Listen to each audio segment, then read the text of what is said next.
आत्मा के स्तर पर हम सब बराबर हैं और सारे सीख रहे हैं, और जो सीख रहा है वह शिष्य है।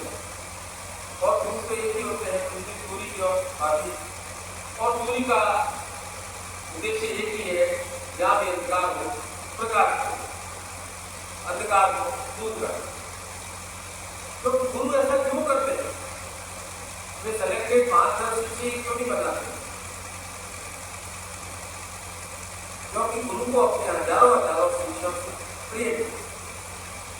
आप सभी यहाँ आए थे, गुरु से गिफ्ट लेने नहीं आए, आप कुछ अपने जीवन यात्रा के लिए सीखने के लिए आए हैं। और क्या सीखना चाहिए तो निश्चित करो, गुरु सिखाने आए हैं और आप गलत जगह सीखने के लिए भटक रहे हो, गलत स्थान पर खोज रहे हो। आपको क्या चाहिए? सम्मान। घर में, परिवार में, मोहल्ले में सम्मान चाहिए। आप ढूंढ रहे हो, सब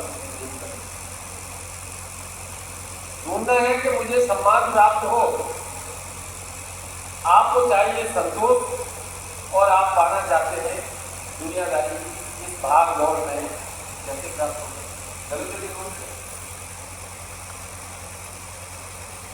आपको चाहिए शांति, और आप जा रहे हैं मॉल में, बाजार में घूमने, थोड़ी देर वहाँ जाकर के आऊँगा, सिनेमा देख कर के आऊँगा, मॉल में घूम कर के आऊँगा, मुझे शांति मिल जाए। आपको चाहिए विद्या, आप विद्या अर्जन करना चाहते हैं, लेकिन चलाते रहते हैं मोबाइल, तो विद्या अर्जन कैसे करें? इतना विरोधाभास लेकर के जीवन में कैसे सीखोगे? हर समय युद्ध में रहोगे, क्योंकि जिसे तुम खोज रहे हो वहाँ है ही नहीं। अभी एक बार तो किसी ने बहुत अच्छा बैठ किया ऑफिस में, अपनी दौर में भूल गए, और मुझे लगा कि घर में घर नहीं बताया, पूरा घर छाड़ना नहीं मिला। तो थोड़े दिनों बाद दौर ऑफिस की देख रहा था, तो वो किताब पढ़ा। तो संसार का मैं गलत जगह ढूंढ रहा था, तो मेरे को मिलेगा नहीं। तो संसार का शाश्वत नियम क्या है? हर व्यक्ति की चीजों की खोज में लगा हुआ, सम्मान, शांति और संतोष, 3 चीजें सबको जीवन में चाहिए। वे आपके जीवन को रसमय आनंदमय बना सकती है, सम्मान, शांति और संतोष। और ये उसे गुरु के सानिध्य में ही मिलता है। सम्मान भी मिलता है, शांति भी मिलती है, संतोष भी मिलता है। संसार में प्रेम को बहुत ज्यादा हिसाब दे दिया है, प्रेम करो, प्रेम करो, प्रेम करो। प्रेम तो आप अपने डॉग से भी करते हो, डॉग को भी बोलना पड़ता है, तब वो बैठता है। टिकट करने के लिए आपको बार बार हाथ बढ़ाना पड़ता है, टिकट। तो प्रेम का सर्वोत्तम स्वरूप कब होता है? सम्मान, जिसमें हम इतनी छूट दे सकते हैं कि भाई अपने मन के अनुसार निर्णय लो, इसे सम्मान है। मैं मानता हूँ आप अपनी पत्नी से, बच्चों से बहुत प्यार करते हैं, लेकिन एक बात मैं अच्छी तरह जानता हूँ, आपको मतलब थोड़ी तानाशाही की भावना बनी। मैं करता हूँ, मैं कमा करके आता हूँ,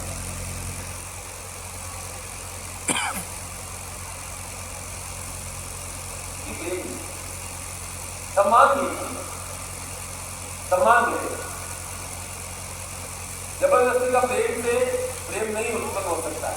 सम्मान देने से, चाहे घर हो, परिवार हो, ऑफिस हो, व्यापार हो, ग्राहक आइए, बैठिए, सम्मान से बात कर ली, वो ग्राहक आपका पक्का हो जाता है।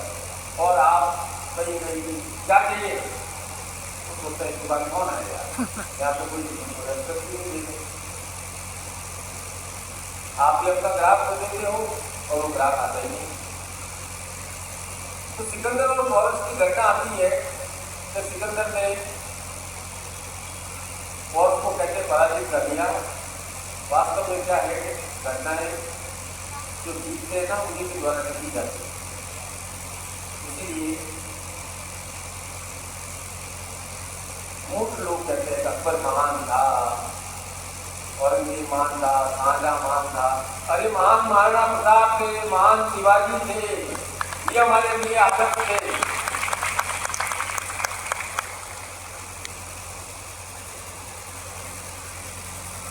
तो जब उसे पौरस को दरबार में लाया गया तो उसने कहा आपके साथ कैसा व्यवहार किया जाए?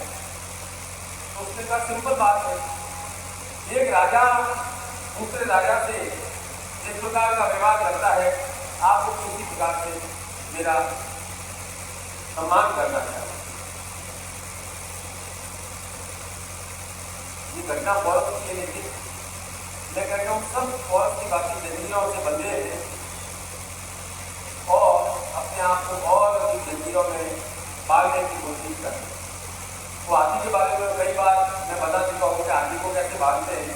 जब वो छोटा होता है 2 महीने का और उसको एक मजबूत सांकल से रस्सी से बांध दिया जाता है, एक मजबूत छोटे से, और बालकों में ऊर्जा और तीव्र हो। जैसे जैसे हम उम्र में बड़े होते हैं हमारी ऊर्जा का प्रवाह थोड़ा धीरे होने लगता है। वो बहुत प्रयास करता है, धीरे धीरे वो नियम की मान लेता है।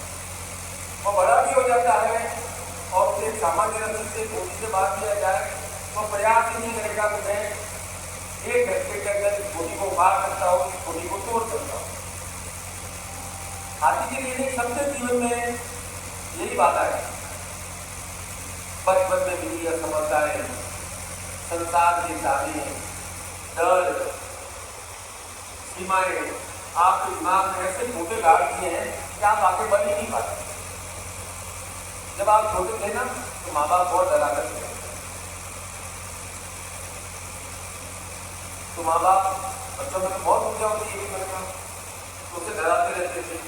खाना नहीं खाओगे तो बुढ़ा बाबा आकर के ले जाएगा, खाना नहीं खाओगे तो बुढ़ा बाबा आपसे ले जाएगा, सोओगे नहीं तो रात को भूत आकर के ले जाएगा। और हर माँ का एक डायलॉग है,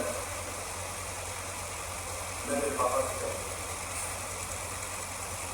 बच्चों को डराने के लिए उसने कोई शैतानी की। आज आगे मेरे सामने पापा, मैं पापा को कहता डरा डरा कर इतना सहमा दिया है हमने बच्चों को शुरुआत से ही कि आप हर अंधेरे से डरते हो, क्योंकि आपने बचपन में वो डर आपके मन में डाल दिया गया है। आप अपने पिता से भी डरते हो। इतने लोग हैं जो पिता से डरते हैं, सही सही बताना है। अरे बाप, मैंने देखा कई घरों में ना बाप और बेटे की कुछ बातचीत ही नहीं होती। पिता को कुछ कहना होता है तो अपनी माँ को कहते हैं, क्योंकि माँ ने बचपन से सीखा था पापा से बोल दूंगी, पापा से बोल दूंगी। आप बड़े हो गए, आपका डर खत्म नहीं हुआ, आपके डरने की हिम्मत नहीं आई कि पापा मैं ये चीज के बाद अभी करना चाहता हूँ या मैं ये करना चाहता हूँ, मैं ये विद्या अध्ययन करना चाहता हूँ।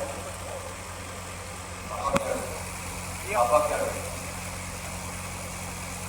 इसलिए गुरु के यार कोई डराया नहीं जाता है भैया। इसलिए गुरु माँ बाप के ऊपर ये बात ध्यान से समझ लेना। सदगुरुदेव